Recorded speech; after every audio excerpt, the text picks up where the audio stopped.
तिरपन 153 153। मिठाई वाला कहानी का नाम क्या है बच्चों? मिठाई वाला।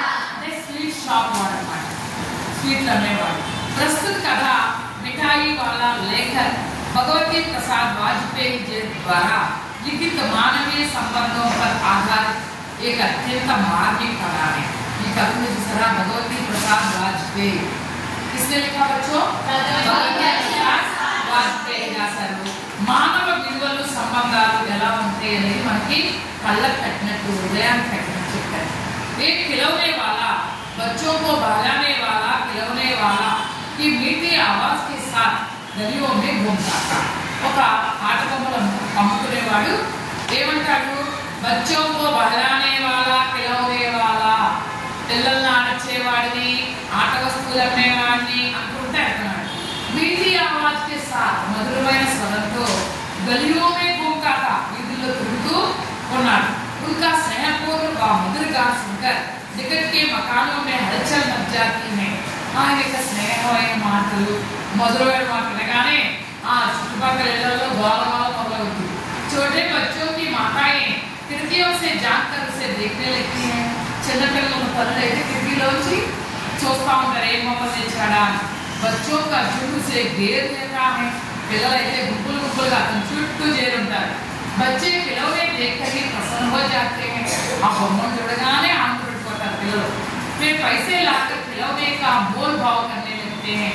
కొన్ని డబ్బులు తెచ్చుకుని ఇదంతా 10 पैसे ఇస్తావా ఇలా मोल भाव అంటే బేరాలు ఆడుతూ ఉంటారు। खिलौने वाला बच्चों के नन्ही नन्ही हाथों से पैसे ले लेता और उनके मनपसंद खिलौने उन्हें दे देता। ఈ ఆట వస్తువులు అమ్మేవాడు చక్కగా ముద్దు ముద్దు చేతుల్లోంచి డబ్బులు తీసుకొని తనకి వాళ్ళకి ఇష్టమైన బొమ్మలు ఇస్తూ ఉంటాడు। तत्पश्चात पुनः खिलौने वाला अपने मधुर गान गाते हुए आगे बढ़ जाता। तदनंतరం ఆ खिलौना वाला తన మధురమైన వాయిస్ తో ముందుకు సాగిపోతూ ఉంటాడు। राम विजय बहादुर के बच्चे चुन्नू और मुन्नू भी एक दिन खिलौने खरीदकर घर लेकर आए। राम विजय बहादुर పిల్లలున్నారే ఎవరు? చున్ను మున్ను వాళ్ళు కూడా ఒక రోజు బొమ్మలు కొనుక్కొని తెచ్చుకున్నారు। మా రోహిణి बच्चों से खिलौने के दाम पूछती। అమ్మ రోహిణి అదే ఎంత కొన్నారా ఈ బొమ్మలు అని అడుగుతుంది। అయితే बच्चे कहते हैं 2 पैसे। क्या कहते हैं? 2 पैसे। वो सोचने लगी कि खिलौने वाला इतना सस्ता कैसे दे गया। ఆలోచిస్తుంది ఇంత చౌకగా బొమ్మలు చౌక ఇచ్చేయాలి। 4 महीने बाद एक मुरली वाला 2-4 दिनों से नगर में मुरली बजाकर गाना सुनाया करता और मुरली बेचता। ఆ తర్వాత ఒక మురళి వాయించేవాడు 4-5 రోజుల నుంచి నగరంలో మురళి ఫ్లూట్ వాయిస్తూ వాటిని అమ్ముతూ తిరుగుతున్నాడు। लोग उसे मुरली बजाने में उस्ताद मानने लगे। मुरली వాయించడంలో నిపుణుడు అనుకున్నారు జనాలు। वो मुरली 2-2 पैसों में बेच देता था। ఆ మురళి 2-2 पैसों అమ్ముతున్నాడు। नगर की हर गली में प्रतिदिन मुरली वाले की चर्चा होने लगी। నగరంలో ఏ వీధిలో చూసినా ఆ మురళి కొనుక్కున్నారు మీరు 2 రూపాయలకి వచ్చేస్తాయి 2 पैसे వస్తాయి అని చర్చించుకున్నారు। जब रोहिणी ने मुरली वाले की मृदुल मादक आवाज सुनी तो उसे खिलौने वाले की याद आ गई। రోహిణి ఎప్పుడైతే మురళి అమ్మేవాడు ఈ యొక్క వాయిస్ ఉన్న వెంటనే ఆట వస్తువులు అమ్మాడే 6 నెలల క్రితం అతని వాయిస్ గుర్తొచ్చింది। रोहिणी अपने पति को मुरली खरीद कर लाने के लिए भेजती है। भर्ता ने मुरली को रमन जब भी पंपिस्ते। पति विजय बाबू मुरली वाले से मोल भाव के बहाने अनेक बातें करते हैं। विजय बाबू కొనుక్కునే టైంలో చాలా మాటలు మాట్లాడతారు అతను। आखिर 2-2 पैसों के लिए मुरली खरीद कर लाते। చివరికి 2-2 पैसे मुरली కొనుక్కుని తీసుకొస్తాడు।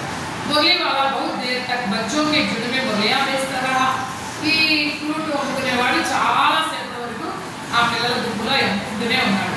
रोहिणी अपने मकान में बैठी मुरली वाले की सारी बातें सुनती और अनुभव करती कि पहले बच्चों के साथ इतने प्यार से खिलौना वाला ही बात करता था। रोहिणी ఆ ఇంట్లో నుండే ఈ మాటలు ఇంకా ఉంది ఏమనుకుంటుందంటే ఫస్ట్ ఆట వస్తువులు అమ్మేవాడు కూడా ఇలాగే చక్కగా చాలా ప్రేమగా మాట్లాడేవాడు కదా అనుకుంటుంది। 8 महीने बाद सर्दी का मौसम था। 8 నెలలు గడిచిన తర్వాత చలికాలం వచ్చింది। रोहिणी अपने घर की छत पर थी। रोहिणी का डावा में देखती है। उसी वक्त नीचे गली से उसे आवाज सुनाई पड़ी, बच्चों को बहलाने वाला मिठाई वाला।